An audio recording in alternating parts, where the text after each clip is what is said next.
Welcome, friends, visitors, and subscribers to Monet Cafe. I'm artist Susan Jenkins, and I'm bringing you a little painting demonstration today using UArt Dark. I'm using an 800 grit piece of sanded paper that I actually got as a sample piece from UArt. I really do like this surface, so I'm going to share with you a little bit about this painting.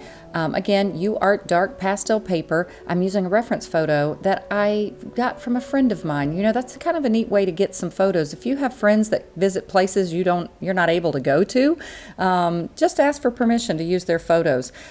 Ignore what I'm using here. I'm grabbing anything really just to make a little sketch of the reference image, and on dark paper you obviously need to use something lighter. So grab yourself a light pastel. I'm using this little Neocolor wax pastel, but I'm getting in a super simple sketch. Okay, if you've watched many of my videos, you know the best way for painting is to sketch in big shapes, nothing detailed. Okay, so I'm kind of just measuring where things go.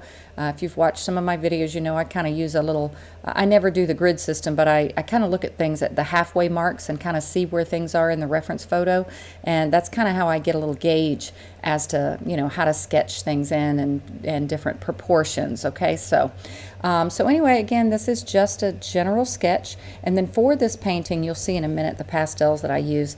I decided, you know, you guys, many of you know I'm limited with my supplies because I'm literally out of town at my parents' property during my mom's radiation treatments for 6 weeks. I'm going to be here longer just to help her out, but I have limited supplies. I did bring my little Heilman box with various pastels, but I also brought my box of Giraud pastels, and they are, the set that I have is the Poetic Landscape by Elizabeth Mowry. This is the set. It's a great set. Giraud pastels are a little bit harder than some of the softies like Ludwig's and Mount Visions and Sennelier, but they're real. They're kind of travel friendly too in that box that I have.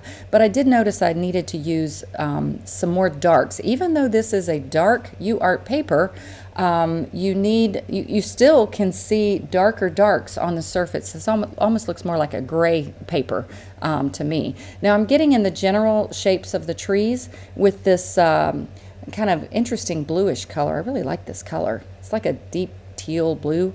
And I'm going to darken them up in a minute, but I just gave them a little base to kind of separate them from the reflections that I'm going to do in the water in just a minute. So that was just kind of a basic sketch of all of the vertical tree shapes. Now, I don't think it's a eggplant color that I like for a really dark, it's a Terry Ludwig eggplant. It's really a dark, dark purple. I don't think this is it. I think this is a darker green, but as you can see, if you squint your eyes and look at the reference photo, and as I'm getting in the shapes here, I'm kind of creating that dark reflection from the trees. And typically with reflections, anything with water, you want to do the reflection below. Now what you draw or paint above needs to be reflected below in the water. This one's not as apparent because of the time of day. It's really more just dark shapes in the water.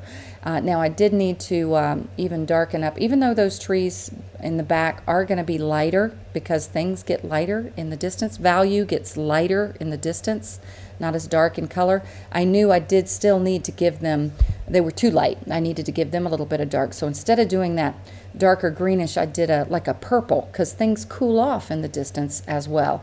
But I'm adding a little bit of that purple in there. Getting various darks just makes your shapes and your colors more interesting. And so I'm just really working with my darks here to get those in. And I'm just I've really got to get some rest tonight.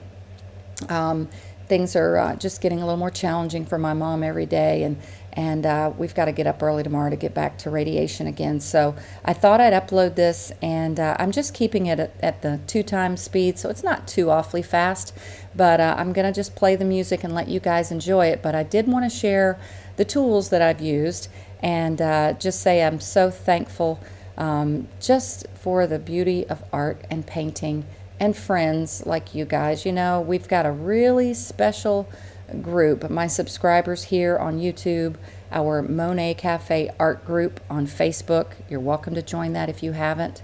It's a great place. 8,000 pastel artists of every level together, all helping each other and growing and learning. It's probably one of the greatest resources to just learn.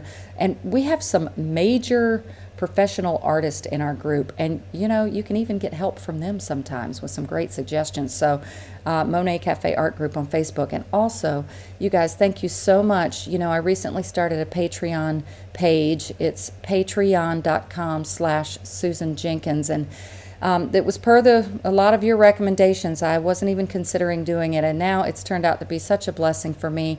The $5 subscription rate, you guys, patrons get on my page, and it's a $5. It's only one tier. It's $5 a month, and it can be canceled at any time. But it's really just been a blessing to me to have some of you guys supporting me at this time, because I'm kind of out of sorts right now with all the stuff going on with my mom. And so I just a big shout out and a thank you from the bottom of my heart to all those beautiful patrons of mine who've supported me during this time. So, all right, you guys, enjoy this painting, and it brought me peace tonight, so I hope it brings you some peace with this beautiful music.